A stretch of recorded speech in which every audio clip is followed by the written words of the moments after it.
नमस्कार, मैं संतोष कुमार सुमन। ये मेरा बेटा है। इसको छठ पूजा के बाद खांसी का प्रॉब्लम हुआ। हम लोग नॉर्मली समझते थे कि ये जनरली सीजनली खांसी है। हम लोग 1-2 सप्ताह तक खांसी का दवा दिए, लोकल जो आदमी सिरप वगैरह ले आके देता था, उससे आराम नहीं मिला, दम फूलता था। तो हम लोग ने डिसाइड किया कि हम लोग इसको क्यों नहीं पटना मेदांता में एक बार चेकअप का लिए।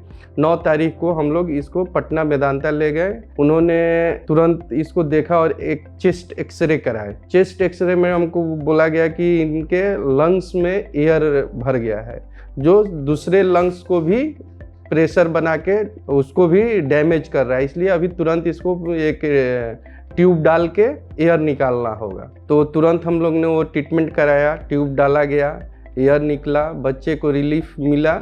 लेकिन एयर का आना बंद नहीं हुआ। फिर सीटी स्कैन हुआ उधर, तो डॉक्टर बताया कि इसके लंग्स में 2 बुल्ला है, उसको ऑपरेट करना पड़ेगा। फिर वहाँ से हमको सजेशन दिया गया यहाँ गुड़गांव मेदांता के लिए डॉक्टर अरविंद को टीम से संपर्क करने के लिए।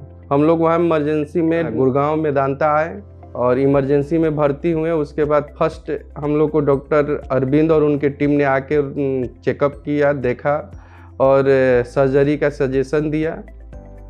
नमस्कार। जिस पेशेंट की हम बात कर रहे हैं, छोटा सा एक 13 साल का बच्चा है जो हमें पटना से रेफर किया गया था, मेदांता पटना से, विद न्यूमोथोरैक्स। न्यूमोथोरैक्स में बड़े सारे वीडियोस में पहले भी बता चुका हूं। छाती के बीच में हवा भर जाने को न्यूमोथोरैक्स कहते हैं। तो वहां पे इनिशियल मैनेजमेंट किया गया, एक अच्छी सी चेस्ट ट्यूब डाली गई और इस पेशेंट को हमारे पास भेज दिया गया सर्जरी करने के लिए। अब सर्जरी करने के कई क्राइटेरिया होते हैं इन पेशेंट्स के अंदर, जो मैं आज आपको बताऊंगा क्या क्राइटेरिया होते हैं। जब भी न्यूमोथोरैक्स के पेशेंट को चेस्ट ट्यूब पड़ती है तो कुछ चीजें देखी जाती हैं।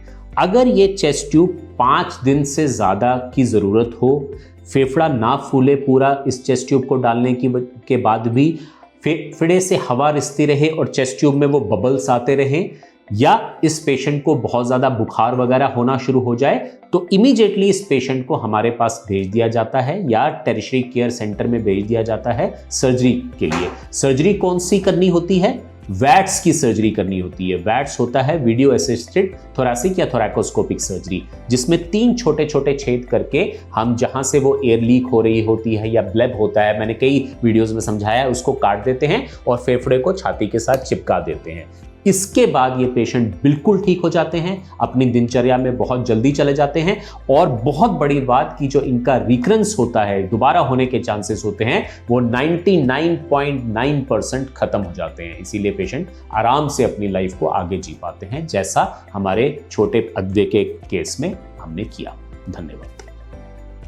ट्यूसडे को दोपहर 2:30 बजे मेरा बच्चा ओटी में गया और सबसे अच्छा ये यहाँ का व्यवस्था हमको लगा कि डॉक्टर ओटी में जाने के बाद हर चीज़ का हम लोग को फ़ोन के माध्यम से ये जानकारी दे रहे थे। और लास्ट हमको 7:30 के आसपास कॉल आया कि आपका ऑपरेशन हो गया, आप आईसीयू में आके अपने बेटे से मिल सकते हैं। हम लोग वहाँ गए और बेटा ठीक था और अगले नेक्स्ट दिन ये वार्ड में आ गया था। वार्ड में सुबह से ही फिजियो वगैरह सब चालू हो गया। इसका फिजियो के भी जो टीम थी यहाँ की, बहुत केयर कर रहे थे, बहुत इस पे ध्यान दे रहे थे। ये सब बहुत अच्छा लगा। उनके टीम के डॉक्टर भी जो भी आते थे बड़ा फ्रेंडली बिहेव कर रहे थे। ये थोड़ा सा भी ईगो नहीं था कि हम बहुत बड़े डॉक्टर हैं। हम लोग से वो बार बार पूछ रहे थे क्या और कुछ पूछना चाह रहे थे, और हम लोग की तरफ है कि लोग डॉक्टर जल्दी कुछ उतना बात नहीं करते हैं पेशेंट से या अटेंडेंट से। फिर हमको 25 तारीख को यहाँ से डिस्चार्ज मिल गया। 26 को 2 ट्यूब था, एक ट्यूब 26 को निकल गया, एक ट्यूब 27 को निकल गया और 28 को सर ने देखा, सब फॉलोअप किए, सब बढ़िया था। आज 29 तारीख को हम लोग को छुट्टी मिल गया। हम लोग बिहार जा रहे हैं और यहाँ का सारा व्यवस्था हमको बहुत बढ़िया लगा। इसके लिए हम डॉक्टर अरविंद और हर्ष सर को धन्यवाद करते हैं।